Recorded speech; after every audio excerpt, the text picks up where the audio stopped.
Sir, मैं देख रहा हूं कल से दोनों सदनों में गरीब मुसलमानों की बहुत चिंता हो रही है। अचानक इतनी चिंता हो रही है कि मुझे डर लगने लगा है, और मुसलमान भी डरे, हिंदू भी डरे हैं कि इतनी चिंता गरीब मुसलमानों की क्यों हो रही है।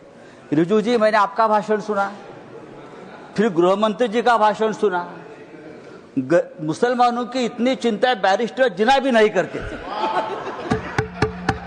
बैरिस्टर मोहम्मद अली जिन्ना ने भी कभी इतनी चिंता मुसलमानों की नहीं की थी, वो आप कल से कर रहे हो। मुझे तो लगा कि बैरिस्टर जिन्ना का कब्र से आत्मा उठकर अपने शरीर में घुस गया। ऐसा मत करो। हमें पहले लगता था कि हम सब मिलकर एक हिंदू राष्ट्र बना रहे हैं, लेकिन आपका भाषण, ये आपके सब देखकर मुझे लगा आप हिंदू पाकिस्तान बनाने जा रहे हो। ये लोगों का ध्यान भटकाने की एक रणनीति है। कल ही प्रेसिडेंट ट्रंप ने हिंदुस्तान के ऊपर 26% टैरिफ का आक्रमण किया। तो ये असली मुद्दा जो है, उसी दिन आपने ये बिल लेकर आए हो, उसी दिन डाइवर्ट करने के लिए, उसी दिन ऐसी बहुत सी बातों का जो ध्यान जनता सोच रही थी, तो आपने ध्यान हटा दिया और हिंदू मुसलमान के मुद्दे पर वापस आपने ध्यान लाकर दिया।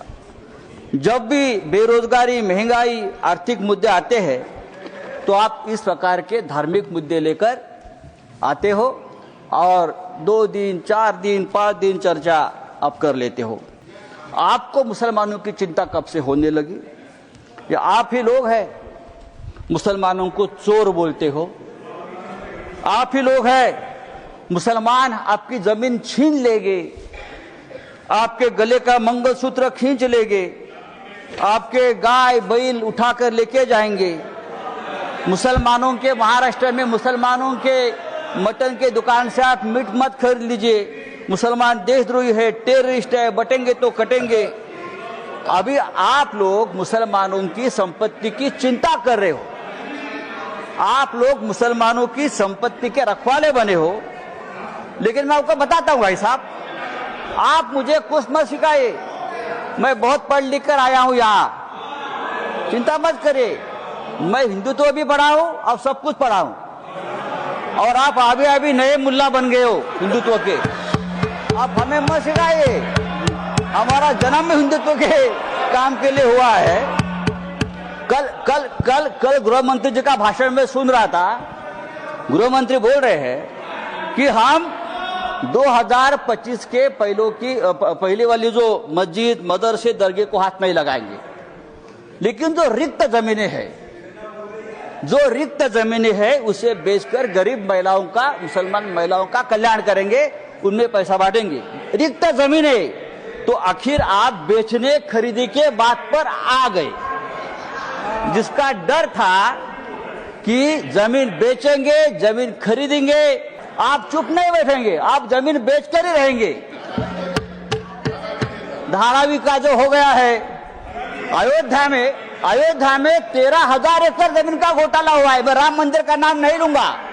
अयोध्या में 13,000 एकड़ जमीन का घोटाला हो गया है। केदारनाथ में 300 किलो सोना गायब हो गया है। आप हमारे हिंदू धर्म की जमीन का रक्षा नहीं कर पा रहे हो, अभी आप मुसलमानों की जमीन की रक्षा करने की बात कर रहे हो। सर, ये जो 2 लाख करोड़ की जमीन है, प्राइम लोकेशंस, वो किसको देने वाले हैं आप?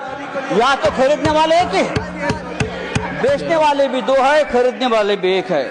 सब अगर आपको जमीन की चिंता है, तो हमारे कश्मीर पंडित ही है। अब कश्मीर के हमारे पंडित भाई है, 40,000 कश्मीरी पंडित की अब तक जमीन नहीं मिली है, घर नहीं मिला है। आप उनकी चिंता करो, उनकी घर वापसी नहीं हुई है कश्मीरी पंडितों की, आप उनकी चिंता करो। सर, लद्दाख में चाइना घुसकर हमारे जमीन पर कब्जा कर बैठा है, 40,000 वर्ग किलोमीटर।